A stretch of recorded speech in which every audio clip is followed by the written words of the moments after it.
예전에 국가대항전 축구 경기 이벤트가 있을 때 중국 커뮤니티에서 나온 얘기인데 국내에서 상당히 유명해진 이야기입니다. 내용인즉 일본이 한국을 1대0으로 이겼고 중국이 일본을 1대0으로 이겼으니 중국과 한국이 경기하면 2대0으로 중국이 승리할 거라는 글이었습니다. 물론 결과는 한국의 압승으로 끝났습니다. 일명 짱깨식 계산이라고 축구팬들 사이에서 많이 화제가 되었던 일화입니다.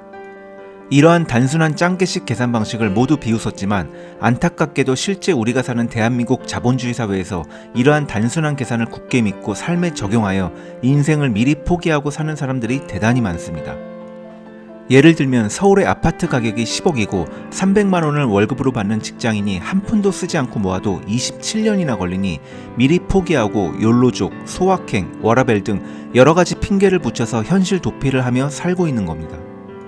이 세상에 큰 돈을 모은 사람들 중 누구도 이렇게 짱깨식 계산법으로 접근해서 돈을 모으지 않습니다. 그리고 돈은 이렇게 모아서도 안 됩니다. 이건 비단 저의 경험이 아니라 재산을 증식하신 분들 모두가 공감하실 겁니다.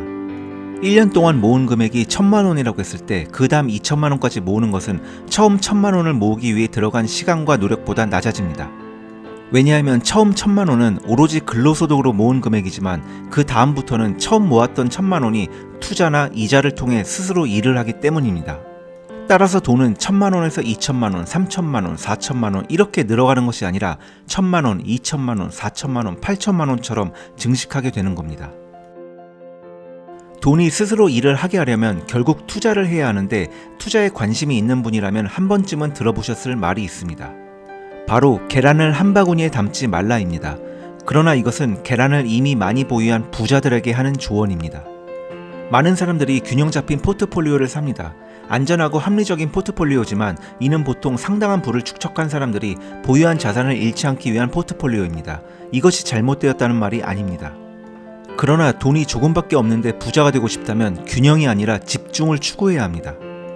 여러분은 과연 몇 개의 계란을 가지고 계신가요? 3, 4개밖에 없는 계란으로 분산 투자를 해서 수년 안에 여러분들이 만족할 만한 수익이 과연 나올 수 있을까요? 몇 개 안 되는 계란을 여러 바구니에 나눠 담는 것보단 가지고 있는 계란을 바구니에 집어넣고 집중하는 것이 더 좋다는 말입니다.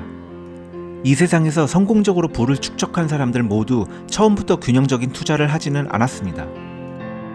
그리고 분산 투자를 할 정도의 계란이 모였다고 판단했을 때 전략적 자산 배분을 해야 합니다.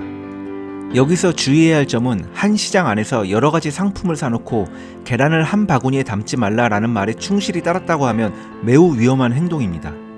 쉽게 예를 들자면 부동산, 주식, 사업체, 현물, 가상화폐 등에 각각 분산 투자를 하는 거지 부동산에서 상가, 아파트, 사무실에 각각 투자를 한다거나 삼성, TSMC에 각각 투자를 하는 건 서류상 분산 투자지 무너지면 도미노처럼 무너지게 됩니다. 여러 바구니에 계란을 나눠 담고 한 트럭에 전부 실은 뒤 이동하다가 사고가 난다면 계란을 여러 바구니에 나눠 담는 의미가 없다는 거죠. 그럼 여기서 한 가지 궁금한 점이 생길 겁니다. 그렇다면 분산 투자를 하는 시점은 언제부터가 좋을까요? 한 가지만 기억해 주시면 됩니다. 자산을 모을 때는 집중 투자를 하고 자산이 스스로 굴러가 자산을 만들어낼 때 분산 투자를 시작하시면 됩니다. 워렌 버핏이 한 말을 참고해 주세요.